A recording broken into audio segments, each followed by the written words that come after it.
자, 오늘 봉독한 느헤미야 2장 1절로 8절 말씀 가지고 왕의 마음을 움직인 사람이라는 제목으로 여러분과 말씀 나눕니다. 과거의 역사를 돌아보면 왕은 곧 법이요 하늘이라고 여기던 때가 있었습니다.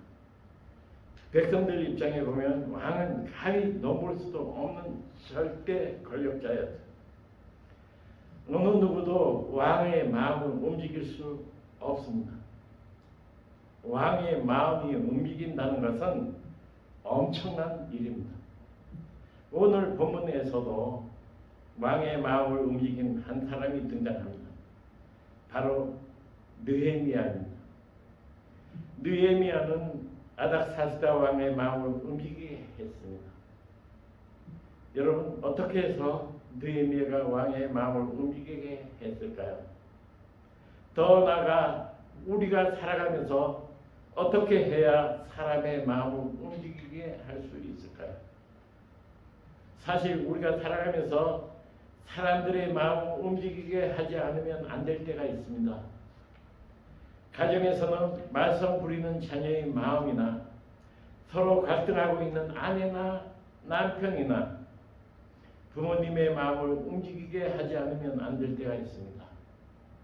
또 사업을 하다 보면 거래처 사람의 마음이나 직장에서는 서로 팀워크가 맞지 않는 동료의 마음을 움직이게 하지 않으면 안 될 때가 있습니다. 또 존중하려고 하는 배신자들의 마음을 움직이게 하지 않으면 안 될 때가 있습니다. 그렇다면 어떻게 해야 왕의 마음을 움직이게 했던 느헤미야처럼 우리가 사람들의 마음을 움직이게 할 수 있을까요? 오늘 본문에 보면 크게 세 가지 방법을 가르쳐 주고 있습니다. 첫째로, 다른 사람의 마음을 움직이기 위해서는 맡은 일에 성실하게 최선을 다해야 합니다. 오늘 본문에 등장하는 느헤미야는 최선을 다하여 아닥사스다 왕을 섬겼습니다. 당시 아닥사스다 왕은 바사 제국의 왕입니다. 이 바사 제국은 바벨론에 이어 중동의 패권을 차지하고 있었는데 강력한 왕권을 가지고 있었던 나라였습니다. 느헤미야는 바벨론으로 끌려온 이스라엘 포로민의 후손으로서 바벨론 제국에 이어 등장한 바사 제국의 술가논이라는 높은 지위에 올랐습니다. 보통 술가논은 왕의 신임과 총애를 받는 왕의 절친한 친구나 춘신 등이 임명됩니다. 술가논은 항상 옆에서 술을 따르며 왕을 보자 하였는데 단순히 술만 따르는 것이 아니라 나라의 크고 작은 일들을 함께 논하며 섬기는, 오늘날로 말하면 대통령의 비서실장이었습니다. 그런데 포로로 잡혀온 후손이자 인민자인 느헤미야가 술관원의 자리에 올랐다는 것은 대단한 일입니다. 술관원이 되어 궁중에 있던 어느 날 그의 형제 하나니가 조국에 비참한 소식을 전해 주었습니다. 느헤미야는 고국이 위기에 처해 있고 고국에 있는 동포들이 큰 어려움을 겪고 있다는 소식을 듣고 금식하며 하나님께 기도했습니다. 하지만 그의 마음에는 근심이 끊이지 않았습니다. 마음이 얼굴로 표현된다고 그의 근심은 얼굴로 나타났습니다. 1절과 2절 보겠습니다. 아닥사스다 왕 제20년 니산월에 왕 앞에 포도주가 있기로 내가 그 포도주를 왕에게 들었는데 이전에는 내가 왕 앞에서 수심이 없었더니 왕이 내게 이르시되 내가 병이 없거늘 어찌하여 얼굴에 수심이 있느냐? 이는 비록 내 마음에 근심이 있음이로다 하더라. 그때 내가 크게 두려워하여 당시 어느 누구를 막론하고 왕 앞에서는 자기 감정을 노출시켜서는 안 됩니다. 왕 앞에서 신하들은 항상 밝은 표정을 지어야만 했는데 그 이유는 밝은 얼굴로 왕을 대하는 것 자체가 왕의 권위를 인정하며 높인다는 표시였기 때문이었습니다. 그래서 신하들은 왕의 신기를 건드리지 않기 위해서 왕 앞에서는 언제나 밝은 얼굴을 해야 했습니다. 이것은 요즘에도 마찬가지일 것입니다. 아마 인상 쓰는 얼굴을 좋아하는 사람은 그렇게 많지 않을 것입니다. 대부분의 사람들은 인상을 팍팍 쓰는 얼굴보다 웃는 얼굴을 좋아합니다. 만약 두 눈에 힘을 준 채 인상을 쓰고 있는 사람을 보면 도대체 저 사람은 나에게 무슨 섭섭한 마음이 있어서 저렇게 인상을 쓰는 거야? 라고 생각할 것입니다. 그렇게 인상을 쓰는 사람을 만나서 기분 좋아할 사람은 거의 없을 것입니다. 심한 경우에는 재수 없다고 인상 쓰는 사람을 아예 피해버리고 말 것입니다. 반대로 사람들은 기분 좋은 얼굴을 하고 웃는 얼굴을 하는 사람을 좋아합니다. 이 시간 옆 사람과 인사하겠습니다. 웃으면서 합시다. 다시 한번 인사하겠습니다. 웃으니까 좋아 보이십니다. 좋아 보이십니다. 할렐루야. 다시 본문으로 돌아와서 누구든지 왕 앞에서 슬픈 표정을 지어서는 안 됩니다. 더구나 왕후가 참석한 기쁜 파티 장소에서 술관원이 슬픈 얼굴로 술집을 듣는다는 것은 상상할 수 없는 일이었습니다. 그런데 느헤미야는 근심 어린 얼굴로 하고 왕의 술시정을 들었습니다. 이것은 죽기를 자처하는 것이나 다름없었습니다. 당시 상황에서 느헤미야의 행동은 반드시 형벌을 받아야 마땅한 행동이었습니다. 아니나 다를까 아닥사스다 왕이 어찌하여 얼굴에 수심이 있느냐? 있는 필연 내 마음에 근심이 있음이로다라고 느헤미야에게 물었습니다. 오늘 보면 2절 하반절에 보면 그때 내가 크게 두려워하여라고 말씀하고 있는 것을 보면 느헤미야는 자신이 근심 어린 얼굴을 하고 있다는 것을 알게 된 왕을 크게 두려워했습니다. 그런데 왕은 분노하지 않았습니다. 그렇다고 근심하고 있는 느헤미야를 당장 끌어내라고 신하들에게 명하지도 않았습니다. 오히려 무엇 때문에 근심하고 있느냐고 안타까운 마음으로 느헤미야에게 물었습니다. 아닥사스다 왕의 호의는 이것뿐이 아닙니다. 4절에 보면 왕이 내게 이르시되 그러면 내가 무엇을 원하냐 하시기로 내가 곧 하늘의 하나님께 묵도하고 여기 내가 무엇을 원하느냐 이 부분이 중요합니다. 다시 말해 느헤미야의 고민을 다 들어주겠다는 것입니다. 너 혼자 걱정하지 말고 자세하게 말하는 것입니다. 여러분 질문하겠습니다. 화를 내며 당장 느헤미야를 끌고 나가라고 명령을 내려야 할 아닥사스다 왕이 이러한 호의를 베푸는 이유가 무엇일까요? 그것은 느헤미야가 평상시 왕에게 신임을 얻었기 때문입니다. 그래서 근심 어린 얼굴을 하고 있는 느헤미야를 본 왕이 오히려 느헤미야의 건강을 걱정하며 그에게 소원을 물었던 것입니다. 이것은 느헤미야가 왕의 사랑과 신임을 받고 있었다는 증거입니다. 이방인이 왕의 총애를 받는 일은 그리 쉽지 않습니다. 이방인인 느헤미야가 왕의 사랑과 신임을 받았다는 것은 그가 어떤 삶을 살았는지를 짐작하게 합니다. 그는 평소에 성실하게 맡겨진 일에 최선을 다했기 때문에 왕의 신임을 얻었던 것 같습니다. 그가 왕을 섬기되 최선을 다해 섬겼던 것 같습니다. 그 결과 그는 왕의 청애를 받았습니다. 바로 이러한 그의 성실함이 왕의 마음을 움직이게 한 첫 번째 이유입니다. 인도에 마리키라는 왕국에 한 젊은 왕자가 있었습니다. 어느 날 궁궐 안을 산책하고 있었는데 한 어린 하인이 왕자의 신발을 가슴에 꼭 껴안고 잠들어 있는 모습을 보고 크게 느끼는 바가 있었습니다. 이 어린 하인은 왕자님이 언제든지 탑산 신발을 신을 수 있도록 신발을 가슴에 꼭 껴안고 잠들었던 것입니다.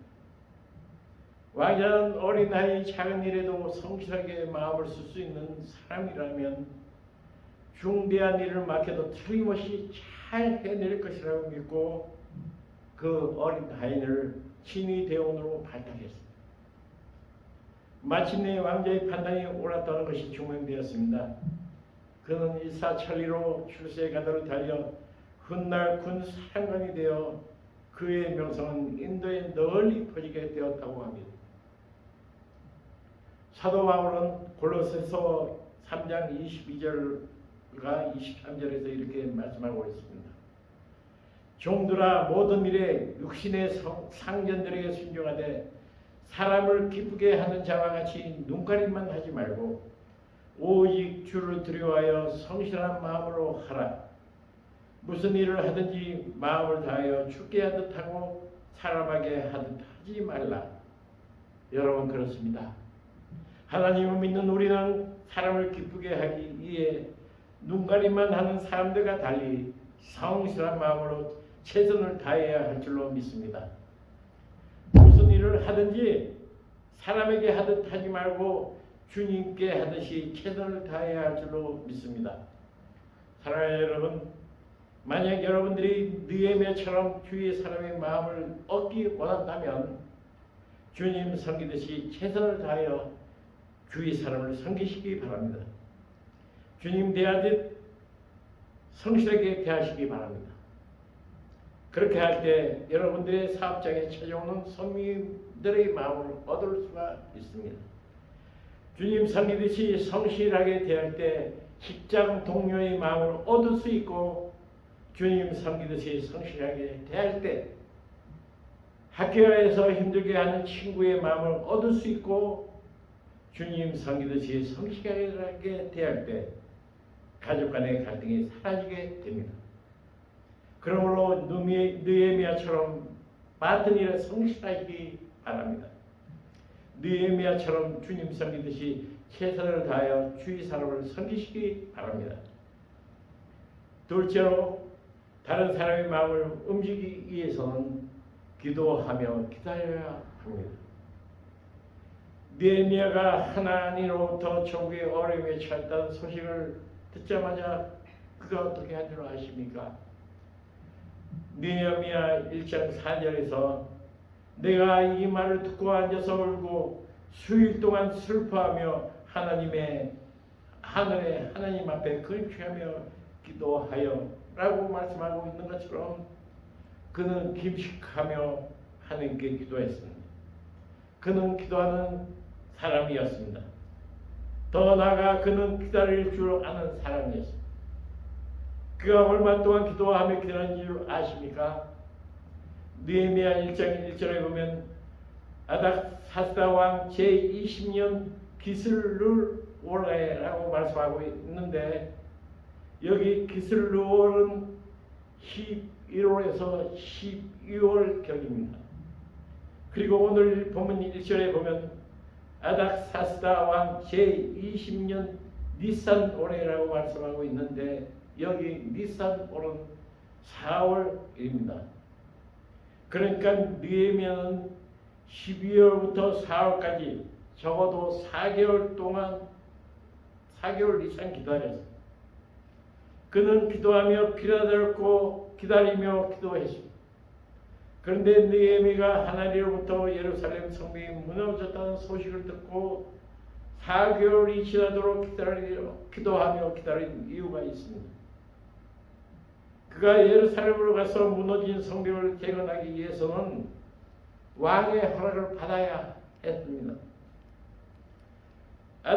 사스다 왕이 허락하지 않으면 무너진 성벽을 재건한다는 것은 불가능한 일이었습니다.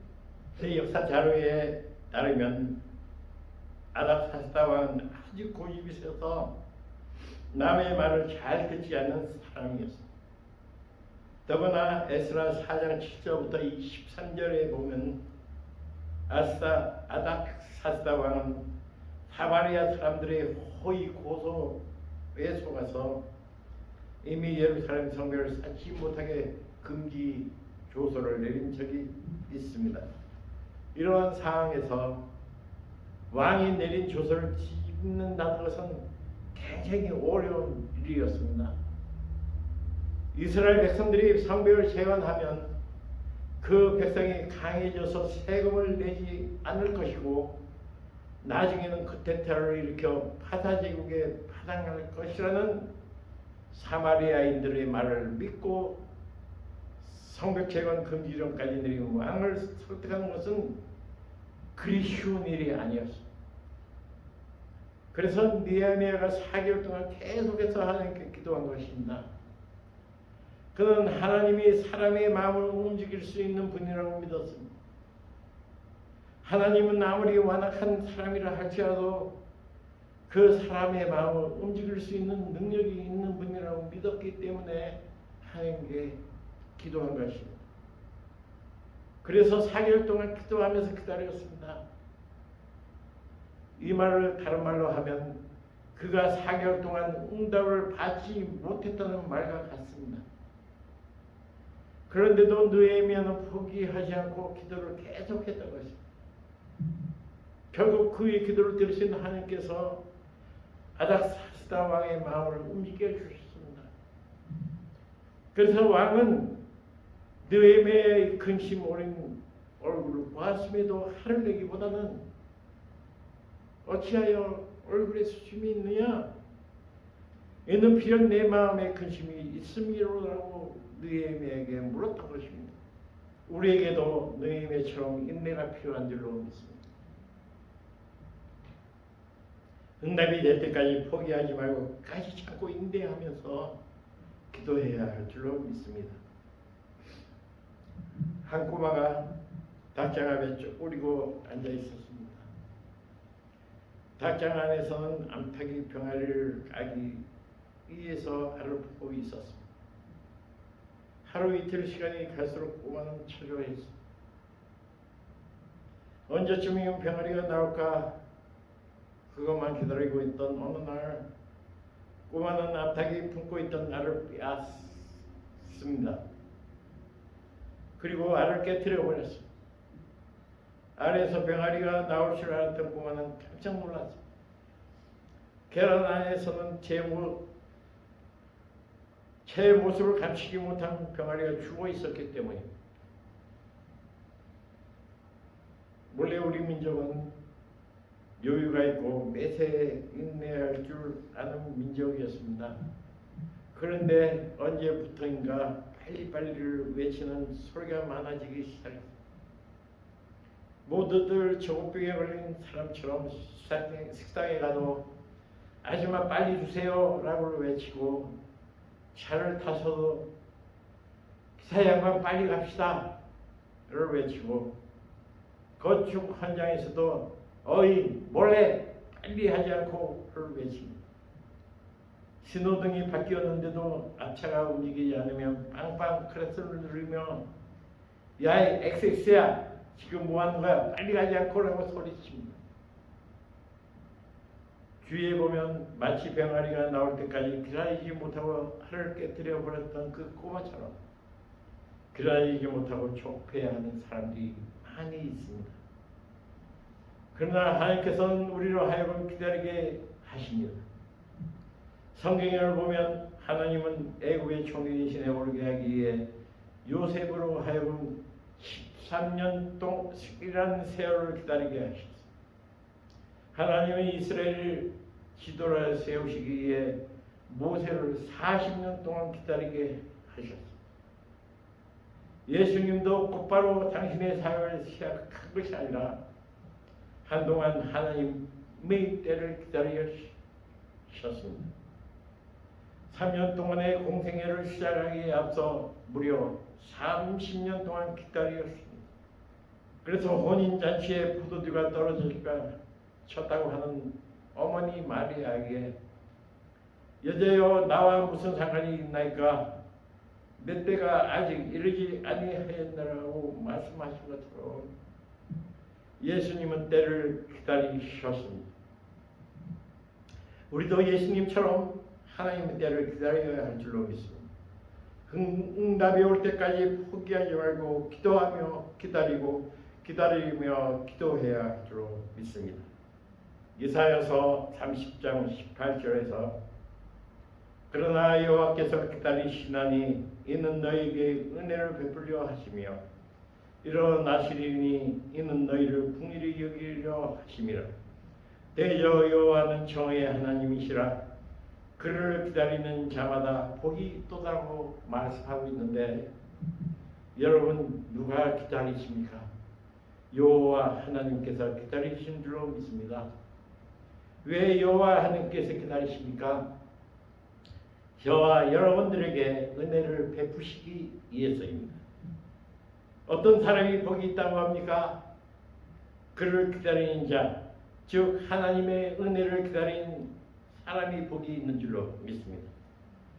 만약 우리가 기도한 후 기다리지 못하고 중도에 포기한다면 하나님의 응답을 받기 어렵습니다. 그런데 주위에 보면 끝까지 기다리지 못하고 중도에 포기하는 사람이 많이 있습니다.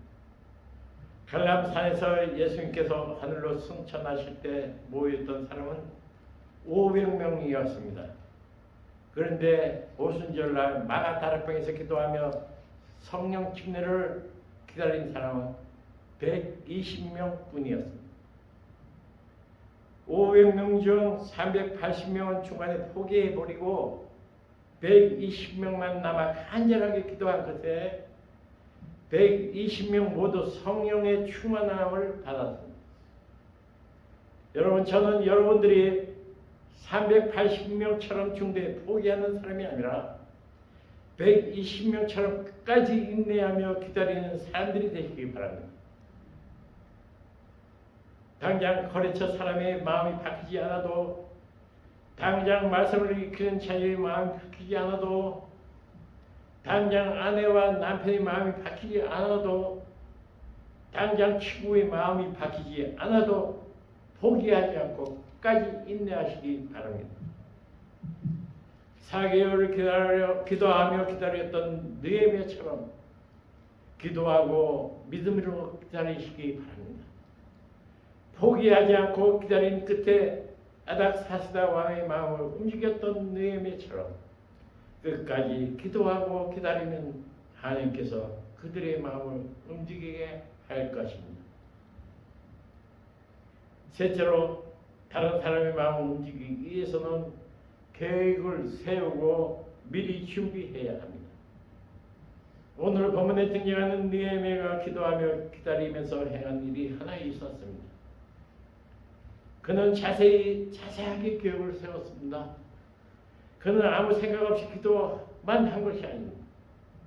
그에게는 하나님이 응답이 주어졌을 때 어떻게 할 것인지에 대한 계획이 있었습니다. 아닥사스다 왕으로부터 내가 무엇을 원하느냐는 질문을 받았을 때 그는 마음속에 품고 있던 소원을 말했습니다. 나를 유다 땅 나의 조상들의 멸실이 있는 성읍에 보내어 그 성을 건축하게 하옵소서. 그러자 왕이 다시 물었습니다. 유다까지는 맨날에 다녀올 길이며 유다에 가면 언제쯤 돌아올 수 있느냐? 그런데 6절 하반절에서 왕이 나를 보내시기를 좋게 여기시기로 내가 기한을 정하고라고 말씀하고 있는 것을 보면 그는 이미 예루살렘 성을 재건하는 데 소요될 시간을 산수해 놓고 있었습니다. 또한 7절과 8절에 보면 그가 4개월 동안 어떻게 했는지 잘 알 수가 있습니다.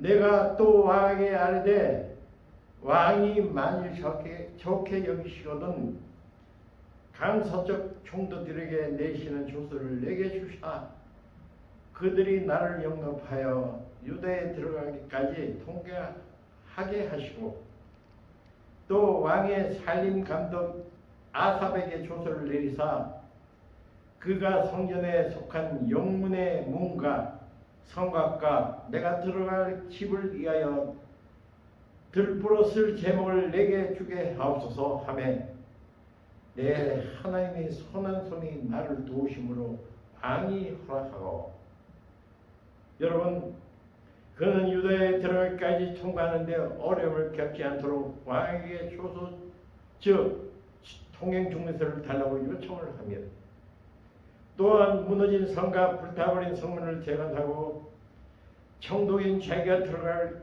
집을 건축하기 위한 여러 가지 제목들을 얻기 위하여 살림 감독인 아삽에게 조서를 내려달라고 구체적으로 요청을 합니다. 이것으로 볼 때 느헤미야가 4일 동안 기도하고 있었던 것이 하나님을 알 수 있습니다. 기도만 하고 있었던 것이 아님을 알 수가 있었습니다. 그는 하나님이 응답이 주어졌을 때를 대비하여 치밀하게 계획을 세우고 철저하게 준비하고 있었습니다. 우리는 느헤미야의 이 모습을 배워야 할 줄로 믿습니다. 포기하지 않고 기도하되 하나님의 응답이 주어졌을 때를 대비하여 철저하게 치밀하게 계획을 세워야 할 줄로 믿습니다. 그런데 많은 사람들이 꿈을 꾸기는 한데 계획을 세우지도 않고 미리 준비하지도 않습니다. 왜 준비하지 않느냐고 하면 어떻게 되겠죠? 미리부터 걱정할 필요가 있겠습니까? 그때 가서 계획을 세우면 될 거예요. 에요라고 대답하는 사람들이 있습니다.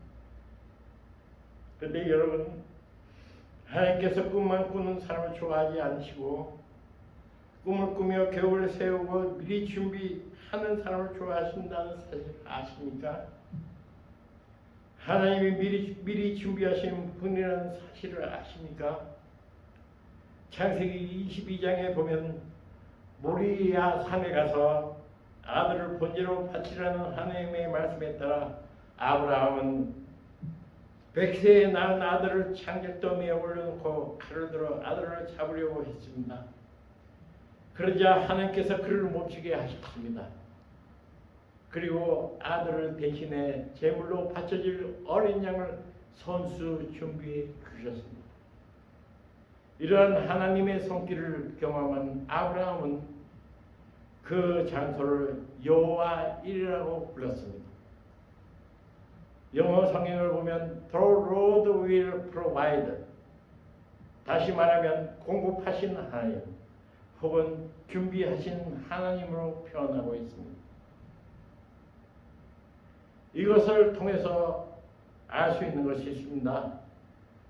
하나님은 미리 준비하시는 분이시라는 것입니다. 하나님은 우리와 달리 미리 계획하시는 분이십니다. 그리고 미리미리 준비하는 사람을 좋아하십니다. 지구촌 교회의 이동원 원로 목사님 그래서 재미있는 예를 읽은 적이 있습니다. 어느 집에 두 아들이 있었는데 두 아들 모두 개를 기르는 것이 꿈이었습니다. 그래서 두 아들 모두 개 꿈을 꿉니다. 그런데 한 아들은 꿈만 꾸는데 반해 다른 한 아들은 개 꿈을 꾸며 개집을 설계하고 짓기 시작했습니다. 만약 여러분이 아버지로서 한 아들에게만 개를 사주어야 한다면 어떤 아들에게 개를 사주시겠습니까? 개 꿈만 꾸는 아들에게 개를 사주시겠습니까? 아니면 개 꿈을 품고 구체적으로 준비하는 아들에게 사주겠습니까? 당연히 손을 품고 개집을 준비하고 있는 아들에게 개를 사줄 것입니다. 여러분 마찬가지 원리입니다. 하나님도 응답이 주어졌을 때를 대비하여 치밀하게 계획을 세우고 준비하는 사람을 좋아하십니다. 그리고 그 사람에게 응답해 주십니다. 그러므로 아직까지 비전을 발견하지 못한 분들은 성령 하나님께 기도하시기 바랍니다. 그리고 성령 하나님께서 주시는 비전을 발견하시기 바랍니다. 비전을 발견했으면 그 비전에 따른 계획을 세우시기 바랍니다.